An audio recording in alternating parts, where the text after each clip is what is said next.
Whenever Luftwaffe planes flew over, men looked up longingly and continued to stare at the sky well after the tiny dot had disappeared. "With heavy hearts," wrote one soldier, "we gazed after the German aircraft and thought how wonderful it would be to be able to fly away, out of this inferno in which we had been abandoned." After the capture of Gumrak airfield early on the morning of 22 January, only a handful of planes had managed to land at the small Stalingrad-Stalinyansky landing strip. The air bridge, and thus the last line of escape, had collapsed. Resupply now depended on canisters dropped by parachute, the supply bombs. But despite Sixth Army's requests for red canopies, the Luftwaffe continued to use white. The system of drops became even more hit and miss because few units had any recognition panels left, and 8th Air Corps lost radio contact with 6th Army headquarters on 24 January. Hoob had a message dropped telling soldiers in the ruins of Stalingrad that on hearing aero engines, they should lie down on the snow-covered ground in the form of a cross to signify German soldiers here. When the light or visibility was bad, they fired signal flares into the air to direct aircraft as they approached, but the Russians all around would immediately shoot flares of similar color into the sky to confuse the pilots. Strong winds also blew many loads across the rapidly changing front lines into enemy hands. Some men were so desperate that they risked trying to retrieve canisters right out in the open. Russian snipers picked them off with ease. In the ruins of Stalingrad, starving German soldiers attempted to ambush Soviet soldiers just to get their bread bag. The fall of Gumrak had meant yet another terrible journey for the wounded, many of whom had already been transferred from Pitomnik, having failed to find a place on an aeroplane there. Exhausted wounded men dragged themselves to the ruins of the town, one survivor reported, crawling like wild animals on all fours in the hope of finding some sort of help. The conditions in Stalingrad in the makeshift hospitals were even more appalling than at Gumrak, with around 20,000 wounded packed into cellars under the ruins of the city, to say nothing of the sick, which may well have brought the total to 40,000. Some 600 badly wounded men filled the cellars of the Stalingrad. The reactions of Stalingrad civilians were not always hostile, as wounded men from the 297th Infantry Division discovered. 2 Stalingrad women rubbed my frozen legs for an hour to prevent the effects of severe frostbite, wrote an officer. Again and again they looked at me with compassion and said, "So young, and yet he must already be dying." The same group of soldiers, to their astonishment, found several Russian women in a partly wrecked house. They had just baked some bread and agreed to exchange a loaf for a hunk of frozen horse meat. Regiments and divisions were utterly meaningless. The 14th Panzer Division had fewer than 80 men still able to fight. Hardly a single tank or heavy weapon with ammunition remained. In such a hopeless situation, discipline was starting to break down. Resistance continued largely through fear of Russian revenge following Paulus's rejection of surrender. Unthreatened by anti-tank guns, Soviet T-34s crushed German weapon pits and gunners alike under their tracks. Bunkers and fortified buildings were destroyed with a field gun wheeled up to almost point-blank range. German soldiers now suffered a terrible sense of powerlessness, unable to do anything for their wounded comrades or even for themselves. Their own merciless advances of the previous summer seemed to belong to an entirely different world. On 25 January, Paulus and Colonel Wilhelm Adam, one of his senior staff officers, received light head wounds from a bomb explosion. General Moritz von Dreber surrendered with part of the 297th Infantry Division 3 miles southwest of the mouth of the Syriza. The Soviet colonel who came to take his surrender is said to have demanded, "Where are your regiments?" Moritz von Dreber, according to this version, broadcast 2 days later on Soviet radio by the novelist Fyodor Plevierre, another German communist of the Moscow emigration, glanced around at the remaining handful of men broken by exhaustion and frostbite and replied, "Do I really have to explain to you, Colonel, where my regiments are?" The chief medical officer of the Sixth Army, General Rinaldi, was one of the first generals to give himself up. Red Army intelligence Captain Dyatlenko received a signal ordering him to return immediately to Don Front headquarters. Another captured German general had already been brought in for interrogation. Dyatlenko knew it was worth spending time on this new arrival, General Edler von Daniels. The search through the mailbags of the crashed transport aeroplane at the beginning of the month had produced the letters in the form of a diary which Daniels had written to his wife. Daniels, like most newly captured prisoners, was in a vulnerable state. As an experienced interrogator, Dyatlenko knew that the best tactic was the least expected one. He questioned his prisoner obliquely about his Kessel baby, then took him off balance by suddenly producing the letters and papers which Daniels thought were safely back in Germany. "Herr General," Dyatlenko records having said to him, "please have your papers back. This is your property, and you can put it in your family archive when you return home after the war." Apparently, Daniels was overcome with gratitude. He accepted tea and biscuits and Russian cigarettes, and then answered our questions. Dyatlenko kept at him until evening. After a break for dinner, he carried on until midnight. On many occasions, such a refined approach was not necessary.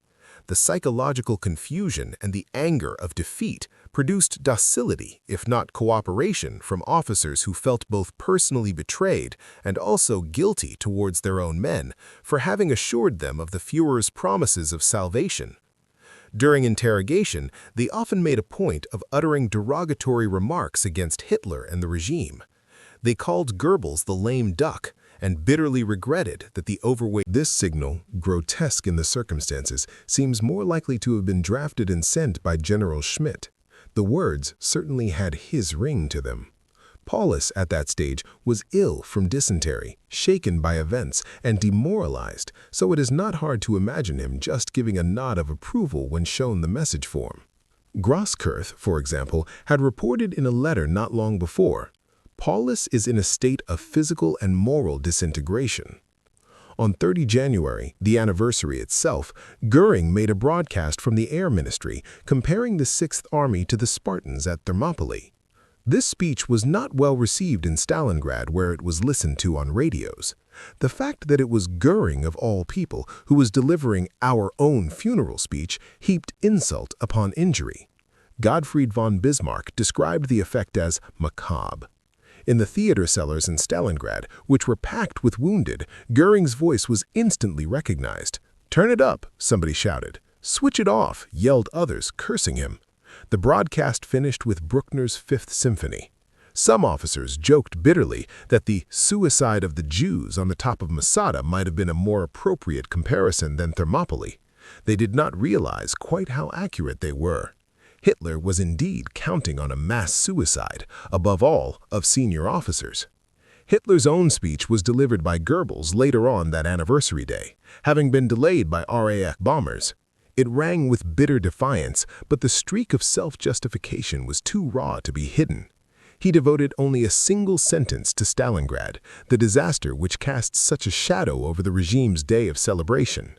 The heroic struggle of our soldiers on the Volga should be an exhortation to everyone to do his maximum in the struggle for Germany's freedom and our nation's future, and in a wider sense, for the preservation of the whole of Europe. It was the first admission that from then on, the Wehrmacht would be fighting to stave off defeat. The next day, Hitler, as if to offset any sense of disaster, created no fewer than 4 new field marshals, including Paulus. It was the largest group of senior promotions since the victory over France. When General von Seydlitz in the same building released his divisional commanders on 25 January to decide for themselves whether or not to surrender, Paulus relieved him of his command. He placed all of Seydlitz's divisions under General Walter Heitz, the commander of 8th Corps. Heitz then issued an order that anyone who attempted to surrender should be fired upon.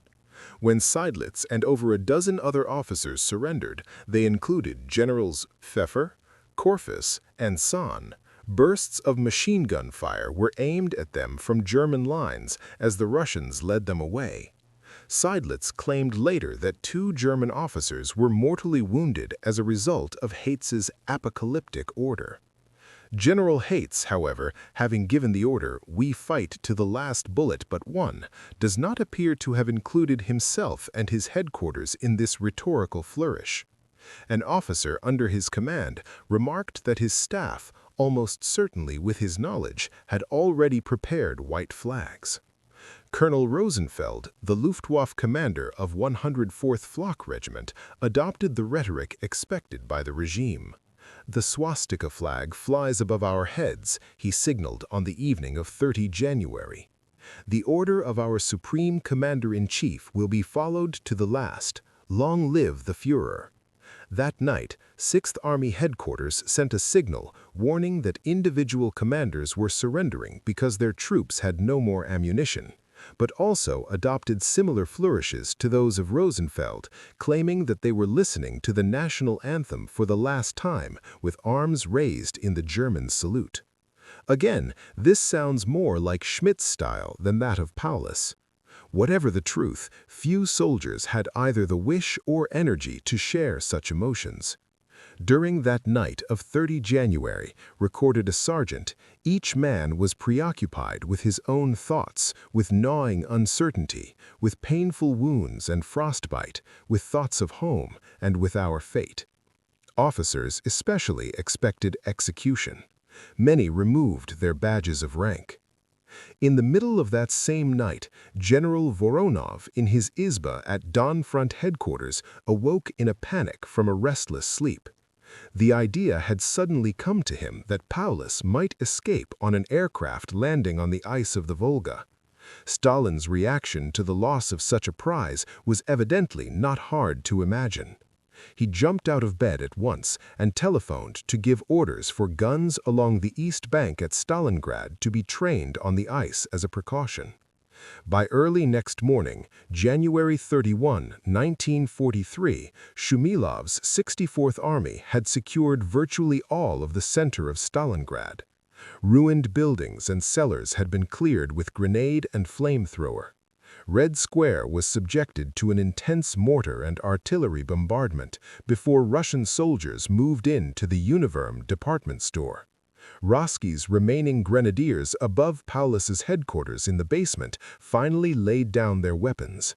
At 7:35 a.m., Captain Baer on Milch's staff received the signal, "Russians at the entrance, we are preparing to surrender."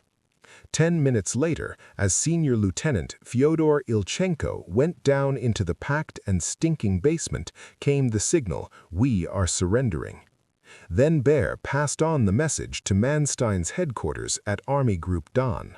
Back in Germany, the official communiqué announced, "In Stalingrad, the situation is unchanged. The defenders' spirit is unbroken." Staff officers from General Shumilov's headquarters arrived to discuss surrender terms with General Schmidt in the basement. Paulus remained in an adjoining room, while Adam kept him informed of every step. Whether this was a ploy to allow Paulus to distance himself from the surrender, or a further example of Schmidt handling events because Paulus was in a state of virtual collapse, is not clear. Finally, 2 hours after Lieutenant Ilchenko's appearance, General Laskin arrived to take Paulus's formal surrender before he, Schmidt, and Adam were taken to Shumilov's headquarters by staff car, as General Roski had apparently insisted. Like their men, the 3 men who emerged into the sunlight had incipient beards, if their faces weren't quite as cadaverous as their soldiers. Colonel Rosenfeld, the Luftwaffe commander of 104th Flak Regiment, adopted the rhetoric expected by the regime. "The swastika flag flies above our heads," he signaled on the evening of 30 January. "The order of our Supreme Commander-in-Chief will be followed to the last. Long live the Führer." That night, 6th Army Headquarters sent a signal warning that individual commanders were surrendering because their troops had no more ammunition, but also adopted similar flourishes to those of Rosenfeld, claiming that they were listening to the national anthem for the last time with arms raised in the German salute. Again, as the gaunt prisoners stumbled out of cellars and bunkers, their hands held high in surrender, their eyes searched for a piece of wood that could serve as a crutch. Many were suffering from such bad frostbite that they could hardly walk. Almost everyone had lost toenails, if not toes. Soviet officers observed that the Romanian soldiers were in an even worse state than the Germans. Apparently, their rations had been cut off earlier in an attempt to maintain German strength. The prisoners kept their eyes down, not daring to look at their guards or the ring of emaciated civilians who had emerged from the ruins in such astonishing numbers. All around, odd shots broke the silence of the former battlefield. Those in bunkers sounded muffled. Nobody knew whether each report signified the end of a soldier found hiding, of one who had offered resistance in some way, or of a severely wounded soldier receiving the coup de grâce. These defeated remnants of the 6th Army, without weapons or helmets, wearing woolen caps pulled down, or even just rags wrapped round their heads against the hard frost, shivering in their inadequate greatcoats fastened with signal cable as a belt, were herded into long columns of march. A group of survivors from the 297th Infantry Division was confronted by a Russian officer who pointed at the ruins around and yelled at them, "That's how Berlin is going to look." Field Marshal Paulus, accompanied by Lieutenant Lev Beziminski of Red Army Intelligence, was driven from 64th Army Headquarters in his own staff car to Dawn Front Headquarters outside Zavarikin, some 50 miles from Stalingrad. Schmidt and Adam followed under escort in another car. They were shown to their quarters, another 5-walled izba. A permanent guard detachment under Lieutenant C.M. Bogomolov awaited them. The other Stalingrad generals were brought to another izba close by, where they were watched by Lieutenant Spector. Half an hour before the meeting began, Captain Dyadlenko of the NKVD received orders to report to the izba used by Marshal Voronov, who had just been promoted by Stalin. "So, Captain," Voronov greeted him affably, "you no doubt remember the time the old man didn't want to receive you. Well, now he's visiting us himself, and you're going to receive him." Voronov was sitting at the table with General Rokossovsky, the front commander, and General K.F. Telegin, the front commissar. A photographer appeared wearing a fur-lined flying jacket. To Dyadlenko's astonishment, he treated Voronov with relaxed familiarity. It transpired that this was the famous documentary filmmaker Roman Carmen, who had become friendly with Voronov during the Spanish Civil War. Carmen lined up the chair destined for Paulus to get the right shot through the door from Voronov's bedroom. He knew that the result was to be used to tell the world of the Soviet Union's great victory. The atmosphere was tense in Voronov's izba when their guest arrived. The tall, thin, stooping Paulus presented a gray figure with his mouse-colored uniform and face ashen from nervous strain. His hair was turning to pepper and salt, and even the growth of beard was black and white. Only when Paulus approached the table did Voronov indicate the empty chair. "Sit down, please," he said in Russian. Dyadlenko jumped to his feet and interpreted. Paulus made a half bow and sat down. Then Dyadlenko introduced the two Soviet commanders, the representative of the Stavka, Marshal of Artillery Voronov, commander of the Don Front, Colonel General Rokossovsky. Paulus jerked to his feet and made half bows in each man's direction. Voronov began to speak, pausing every few moments for Dyadlenko to interpret. "Herr Colonel General, it is rather late and you must be tired. We have also been working a lot during the last few days. This is why we will now discuss just one problem which is urgent. Excuse me, Paulus broke in, taking Dyatlenko off balance. But I am not a colonel general. The day before yesterday, my headquarters received a signal saying that I had been promoted to general field marshal. It is also written in my military identity papers. I touched the breast pocket of his tunic. It was not possible, however, to change my uniform in the circumstances. Voronov and Rokossovsky exchanged ironical amusement. General Shumilov had already informed. I must inform you, Herr General Field Marshal, Dyatlenko translated, that by your refusal to save the lives of your subordinates, you are taking on a heavy responsibility for the German people and the future of Germany. Paulus stared at the wall, depressed and silent. In this tormented pose, only the tick in his face indicated his thoughts. Voronov then brought the interview to a close by asking Paulus if his lodging was satisfactory and whether he needed a special diet because of his illness. The only thing I would like to request is to feed the many prisoners of war and to give them medical attention. Voronov explained that the situation at the front made it difficult to receive and cope with such a mass of prisoners, but that they would do all they could. Paulus thanked him, stood up, and gave another half-bow.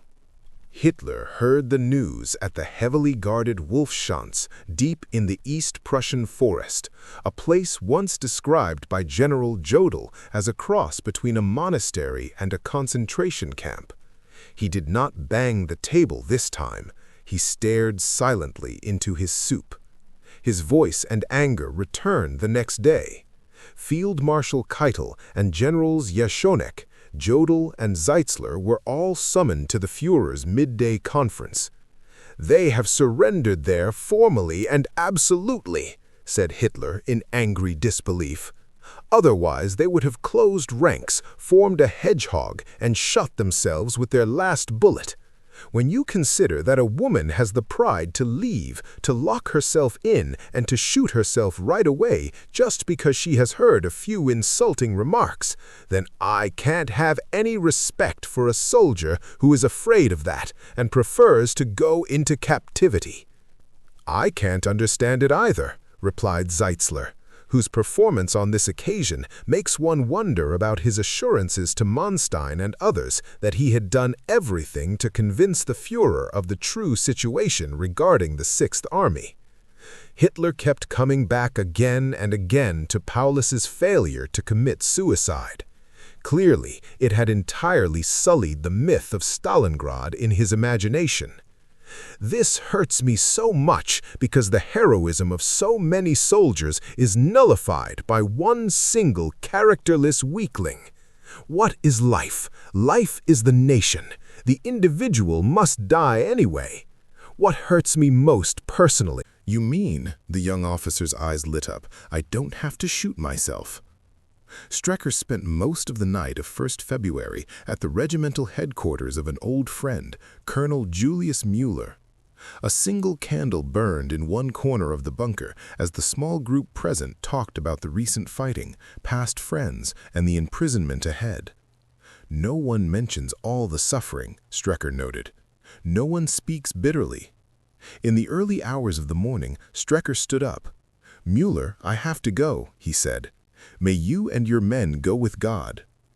Strecker was greatly taken with Thomas Carlyle's description of God as the true field marshal. No doubt, his vision of heaven was a place of perfect military order. "We will do our duty, Herr General," Müller replied, as the two men shook hands. Strecker had already rejected the requests of his divisional commanders to surrender, but at 4 in the morning of 2nd February, Generals von Lenski and Latman asked Strecker once more for permission. Strecker refused, again. Lenski then said that one of his officers had already left to negotiate terms with the Russians. Strecker saw no point in continuing. He and Grosskreutz drafted their final signal. 11th Army Corps has, with its 6 divisions, performed its duty down to the last man in heavy fighting. Long live Germany! It was received by Army Group Don. Strecker asserted later that he and Grosskreutz had deliberately omitted any acclamation of Hitler, but the version recorded and then sent on to East Prussia ended with "Long live the Führer." Somebody must have thought it politic to make the signal more palatable at the Wolfschanze. When two Russian soldiers appeared, looking rather hesitant at the entrance of the command bunker, Grosskreutz shouted at them to fetch a general. Strecker wrote afterwards that many of their own soldiers were only barely alive. Foreign journalists were taken on a tour of the factory district a few days later. What the normal relief of the terrain had been, no one could tell, wrote the British correspondent Alexander Worth. You wound your way up and down, up and down. What was a natural slope, or what was the side of a dozen bomb craters that had merged into one, no one could say. Trenches ran through the factory yards, through the workshops themselves. At the bottom of the trenches, there still lay frozen green Germans and frozen gray Russians and frozen fragments of human shape. And there were tin helmets, German and Russian, lying among the brick debris. And the helmets were half filled with snow. There was barbed wire here, and half